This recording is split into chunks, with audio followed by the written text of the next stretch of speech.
Hey guys, how's it going? My name is Adam. Today I'm going to show you how to turn off vanish mode on Instagram. So first of all, go ahead to your App Store or Google Play, and what I'm going to do, I'm going to just search for Instagram and just double check if the app needs to be updated. If it does, as you can see on my screen, just go ahead and get right on it, and if it doesn't, just go ahead to the next step. Now what I'm going to do, I'm going to just go ahead and open up the Instagram app. Now as you can see right here, this is the interface of the app. Now what I'm gonna do, I'm gonna click on my DMs at the top right corner, and from here you're gonna see all of my DMs right here within the Instagram app.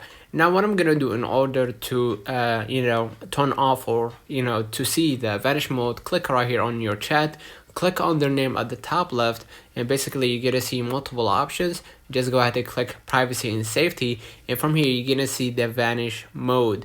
And if this one was toggled on, that means that your messages will be deleted automatically after you send the message right away. All right, if you just sent the message and you're gonna see right here like a circle dotted, that means that this message will be disappeared if you sent it in the vanish mode. In order to prevent that, or in order to turn it off, just go ahead and click on the name, privacy and safety, and just toggle this one off, and that should do it. Let me know in the comments if this video helped you. Don't forget to like and subscribe. Thank you for watching.